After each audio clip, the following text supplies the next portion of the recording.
Assalamualaikum warahmatullahi wabarakatuh. Perkenalkan, nama saya Lili Rendiani Sekan dengan NIM 2024-2028. Di sini saya akan membahas sedikit materi terkait dengan identitas campuran kasus Indonesia di Belanda.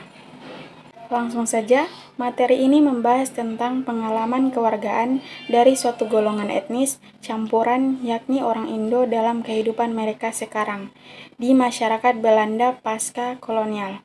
Nah, istilah kewarganegaraan ini merujuk ke status sebagai penduduk yang diakui sebagai bagian dari suatu masyarakat negara dengan berbagai hak dan kewajibannya.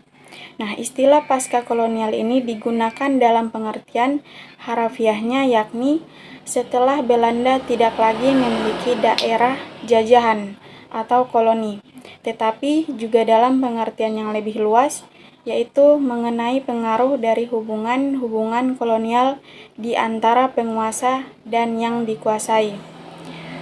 Nah, pada tahun 1965, adapun golongan etnis campuran yang merujuk pada keturunan dari perkawinan silang di antara pasangan yang berbeda identitas etnisnya.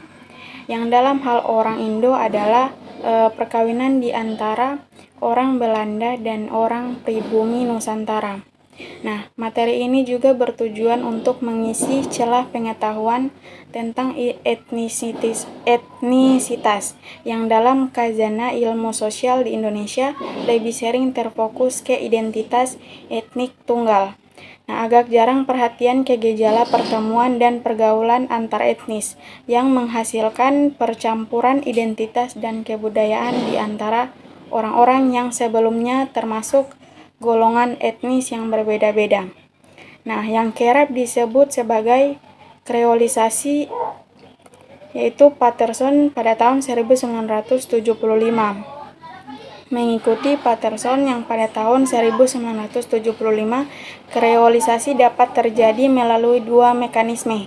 Yang pertama, perkawinan antar etnis, kreolisasi sintetik atau biologis, dan yang kedua, percampuran cara hidup berkat interaksi antar etnis yang intensif atau cukup lama di ruang tertentu.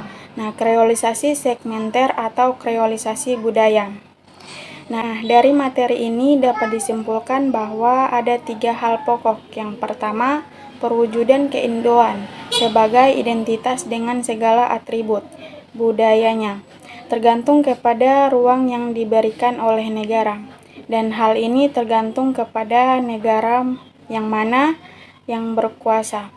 Pada konteks kekuasaan Belanda di Hindia Belanda, identitas dan atribut keindoan penting dan menguntungkan dan karenanya diaktifkan. Kedua, orang Indo di Belanda tidaklah homogen. Keragaman orang Indo di Belanda dapat dilihat dari hubungan di antara generasi dengan sejarah kolonialisme Belanda. Pentingnya melihat generasi juga terkait dengan kebijakan kewarganegaraan pemerintah Belanda terhadap latar belakang migrasi. Generasi pertama, Indo, dengan modal budaya Belanda dari masa kolonial, umumnya berusaha keras membelanjakan diri, mengubah posisi dari imigran menjadi warga negara Belanda, sehingga membatasi penggunaan atribut Hindia atau pribumi dari keindoan yang hanya di lingkungan sosial terdekat. Nah, hal ini juga fakta bahwa penggantian kerugian bagi orang Indo baru tuntas pada tahun 2001, menyiratkan sisa-sisa kebijakan kolonial tentang pembedaan kewargaan, meskipun semuanya terjadi di negara Belanda pasca kolonial. Generasi ketiga yang sudah tidak memiliki kaitan dengan masa lalu kolonial secara resmi dihitung sebagai keturunan asing lagi, tetapi sebagai warga Belanda. Bagi mereka, keindoan bukan sekedar identitas yang diwarisi dan statis, melainkan identitas yang dipilih dan dikembangkan sendiri pada aras individu sebagai pembeda yang menyenangkan dari keagamaan pada generasi ini menjadi lebih aktif. Sekian dari materi yang saya paparkan yang berjudul Identitas Campuran Kasus Indonesia di Belanda. Mungkin hanya itu, lebih dan kurangnya saya mohon maaf. Wassalamualaikum warahmatullahi wabarakatuh.